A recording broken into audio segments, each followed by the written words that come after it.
People keep getting it wrong. They think I was scared of dying by myself. That's not it. That was never it. What scared me, what kept me up at 3 a.m. staring at the ceiling fan, was what people might do to me while I was still breathing, still here, still sharp enough to know what was happening. There's a real difference between those two fears, a big one.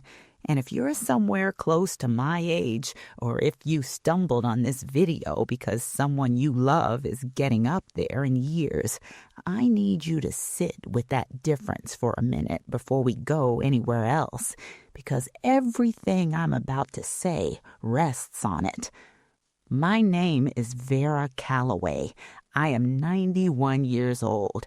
I have been a daughter, a wife, a mother of 4, a widow, and for the last 6 years, a woman who lives alone in a house that is way too large, way too quiet, and completely, absolutely, stubbornly mine.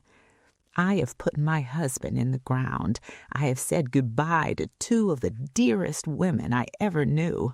I have watched my kids grow into full-grown adults who love me in a way that is both the warmest thing in the world and the most suffocating thing in the world, sometimes inside the same Sunday afternoon.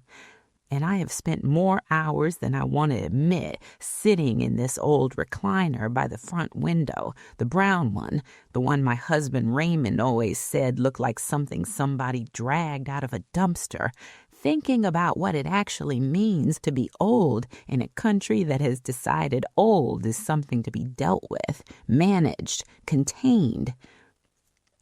I want to talk to you about that.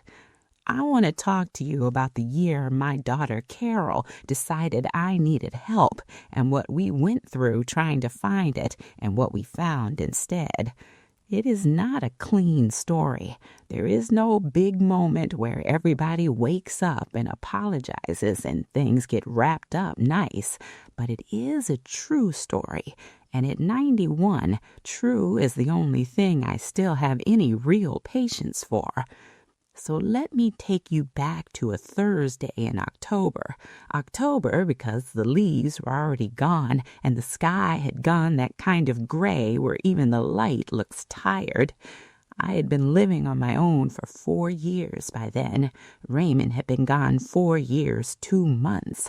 I was doing fine. I cooked for myself every single day. I kept the house clean. I paid every bill on time. Though I'll be honest with you, this whole online banking situation still feels like I'm doing something I'm not supposed to be doing, something illegal, something that should come with a warning label. I walked to the corner and back every morning, slow. Lord knows it's slow now, but I walked. I called my grandkids every Sunday. I read real books, not those things on a screen. I watched my programs. I was, by any fair measure, a woman who was handling her life.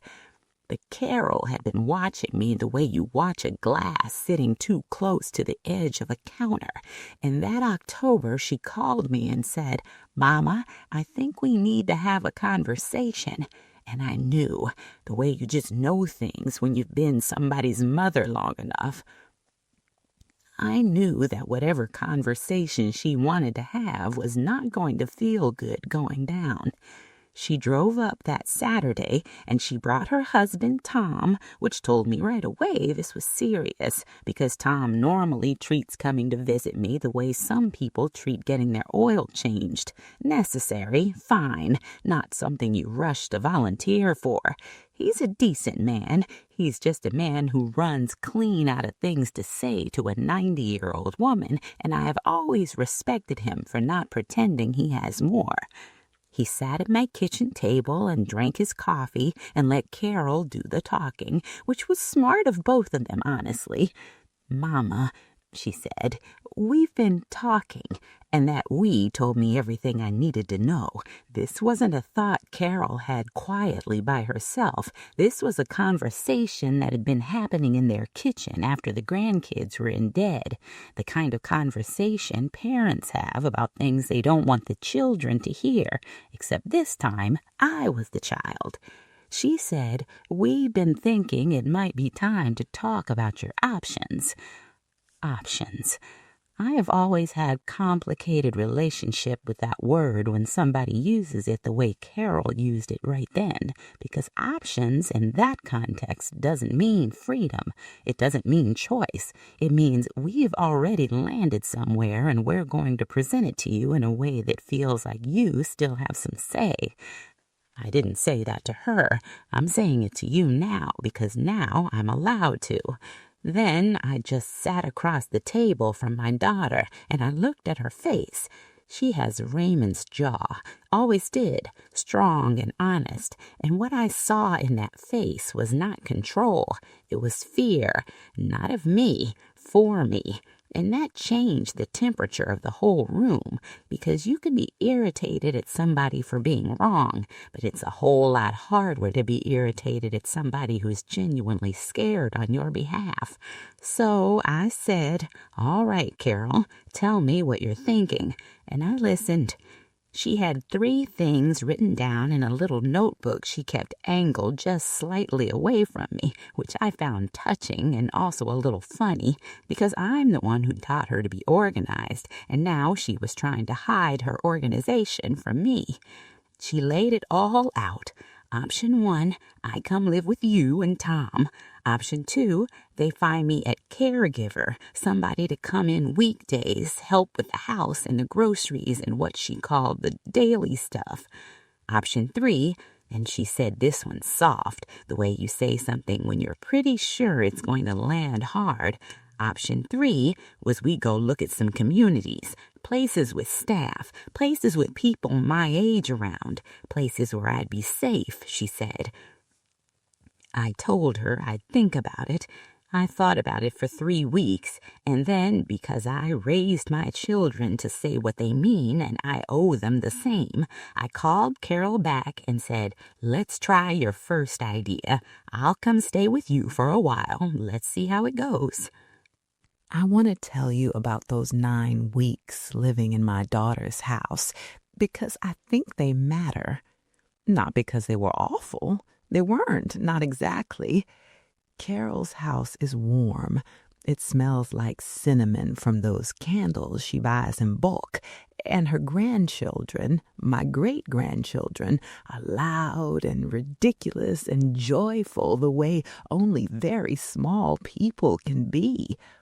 Little Eli, who was 5 at the time, used to just climb right into my lap without even asking, like it was simply a place that belonged to him, which, honestly, I found more wonderful than I expected to. I hadn't had a small child in my lap in years. I had forgotten what that feels like. The specific weight of a little body that trusts you completely with itself. That part was real, and that part was good. But here is the thing about living in your daughter's house when you are 90 years old. You become a guest very quickly, not because anyone intends it, not because Carol and Tom weren't kind to me. They were, unfailingly kind. And sometimes that kindness felt like a door being shut very gently right in front of my face. They had a routine, a full, busy, tightly packed routine that had been built entirely around their lives. The kids' school schedule, football practice on Tuesdays and Thursdays, Tom's work hours. Carol works in healthcare administration, something I have never fully understood, but which clearly keeps her very occupied.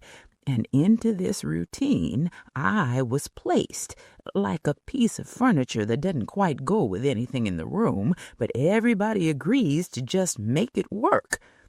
Dinner was at 5:30, Not because I've ever in my life wanted to eat at 5:30. Raymond and I always ate late, 7, sometimes 7:30, with the news on low and something on the stove that had been going slow all day. But 5:30 was when the kids ate, and it was easier if everyone sat down together. And so I sat down at 5:30 and smiled and told myself I was grateful, which I was. I was also deeply, profoundly not a 5:30 deader person. I woke up at 4:45 every morning, the way I have my whole life, and I would just lie there in the dark of the guest room, not moving so I wouldn't disturb anybody. The guest room had a perfectly fine mattress. It smelled like the vanilla fabric softener Carol uses on the linens, which is a lovely smell, objectively a perfectly lovely smell, and not the smell of my house, not Raymond's smell, which is, well, that smell is mostly gone now. Mostly. Sometimes in the back of the closet, I think I catch something. Maybe that's just longing doing what longing does at this age. At 91, longing gets very creative. I helped where I could. I read to the great-grandkids at night. I folded laundry, and I will tell you right now, I fold laundry faster and cleaner than any person I've ever met in my life. 60 years of practice will do that to your hands. I made my chicken and dumplings one Sunday evening, and everybody had second helpings, and that pleased me more than it probably should have. But I was also in the way. I heard it once, not clearly, not a whole sentence, just a piece of one. Tom's voice coming through the kitchen wall when he didn't know I was standing in the hallway. Something about the morning schedule and the bathroom, and then Carol's voice lower, and then nothing. I stood in that hallway, and I thought, I have become the thing they are working around. I am a logistics problem now. I didn't cry then. I cried later in the vanilla-smelling guest room on my side facing the window so the sound wouldn't go anywhere. And it wasn't really sadness. It was more like, you know, that feeling when you've been carrying something very heavy for a long, long time, and you finally set it down and your arms start shaking from the relief of letting go. It was that kind of crying, the kind that comes from finally being honest with yourself about something you already knew. Next morning, I called Carol and told her I wanted to try the second option. She sounded relieved, and I loved her too much to let that hurt me. The caregiver showed up on a Monday morning in February. Her name was Sandra. She was a sharp, efficient woman around 58 who had clearly been doing this work for a long time and had her system completely locked in. She was not unkind. She was professional. She arrived at 8, she left at 4. And in between, she cleaned my kitchen in a way that meant I couldn't locate a single thing in it for 4 days afterward. She made me lunch that was nutritionally correct and had absolutely no flavor whatsoever. She sat with me in the afternoons and watched whatever program she picked because somehow the remote was always already in her hand. And she called me Mrs. Calloway. After 40 years of being Vera, of being Mom, of being Grammy V to 11 grandchildren, I was Mrs. Calloway, which was my mother-in-law's name. God rest her complicated soul. Now I know what you're thinking. You're thinking, Vera, you were being ungrateful. Maybe a little, but I want to try to explain something to you because it matters. When you're old and you are living alone, your kitchen is not just a room. Your kitchen is the whole record of your life pressed into 4 walls. I made school lunches at that counter for over 20 years. I cried into that sink when my mother passed. I burned a whole Sunday dinner once because Raymond and I were arguing so hard neither of us noticed the smoke. And when Carol called to tell me she'd passed her nursing boards, Raymond and I were standing right there in that kitchen, and we just grabbed each other and started laughing because we didn't know what else to do with all that happiness. That kitchen holds 40 years, and Sandra's presence in it, no matter how well-meaning she was, felt like somebody walking through the middle of a church service. Technically fine, but wrong. And then there was the money. I need to talk about the money because it was real and it mattered, and people don't talk about this enough. Raymond left me in a decent place, but not a wealthy place. My pension is what it is. Sandra's agency cost more every month than I had prepared for, and Carol offered to help, and I let her for 2 months. And then one night I sat down and I looked at the actual numbers, really looked at them the way I used to look at the household accounts back in the tight years. Raymond was a high school history teacher. We had 4 children. Tight years were most years. And I thought, this is not going to hold, not without me becoming a financial weight on my daughter. And I have not once in 91 years, wanted to be that for anybody. There's a term in psychology. It's called loss of autonomy, which is what happens when you stop being the one who makes the decisions about your own life. And the research on older adults is pretty clear. When people lose that sense of control over their own daily choices, something inside them starts to go quiet in a way that isn't just emotional. It affects memory. It affects physical health. It affects how long people actually live. I didn't know the clinical term for it then. When I felt it happening, I felt myself getting smaller inside Sandra's routine, and that scared me more than any fall ever could. So I called Carol and told her to cancel the agency. She cried. I said, Carol, don't do that. This isn't a disaster. This is just arithmetic. She said, Mama, then what? What do you actually want? I said, give me a few days. She was quiet. Then she said, Mama, before you decide anything, just go look at one of those communities with me. Just look. I'm not asking you to do anything. Just look. I promised myself I would be fair about this part. I promised myself I wouldn't come in with my mind already made up. And I want to be fair telling it to you now because I know there are places that are genuinely good, genuinely dignified. I've heard the stories and I believe them. I'm not going to tell you every one of these places is just a waiting room for the end, because that would be dishonest and it would be unfair to the people who work in them, many of whom are doing something genuinely hard with genuine heart. But I will tell you what I felt when we walked into the one Carol had found. Bright colors, cheerful walls, a big common room with a piano that nobody was sitting at, a garden that was well kept, staff who called me sweetheart about 4 minutes after we walked in the door, which I noted. They showed me a room, a single room, window looking out over a little courtyard, bathroom with grab bars, and a whiteboard on the wall where they had written the date and the day's schedule.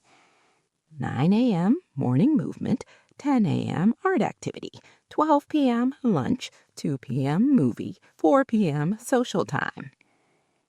I stood in that room and something in my chest just settled, not in a good way, in the way things settle when they accept something. I have been making my own decisions since 1951. I have lived through recessions and through grief and through years where we weren't sure how we were going to make the mortgage. I have been making my own choices every single day for 90 decades, and now a kind young woman with a lanyard and a tablet is going to tell me at 2 o'clock I will be watching a movie, and at 4 o'clock I will be socializing. I have never socialized on a schedule in my entire life. I smiled. I said all the right things. I asked very polite questions. And on the drive home, I looked out the window of Carol's car at the gray November sky, and I thought, not yet. I am not ready to hand over the last thing I still have just because it would make logistics easier. And the last thing I'm talking about is the right to decide what I do at 2 o'clock in the afternoon. That might sound like a small thing to you, but in 91, after everything life takes from you, the husband, the steadiness of your hands, the friends who disappear one by one until you're kind them on one hand with fingers to spare, that right is a last essential thing, and I wasn't ready to sign it over to a whiteboard. I told Carol, not yet. Maybe someday, but not yet." She went quiet the way she does when she's worried, but underneath the worry somewhere I could hear something else. Relief. Because Carol has been hearing the fight in me her whole life, even when it exhausted her, even when we argued, and we have argued, believe me. We are two women who are both unreasonably stubborn and who love each other completely and who occasionally cannot be in the same room.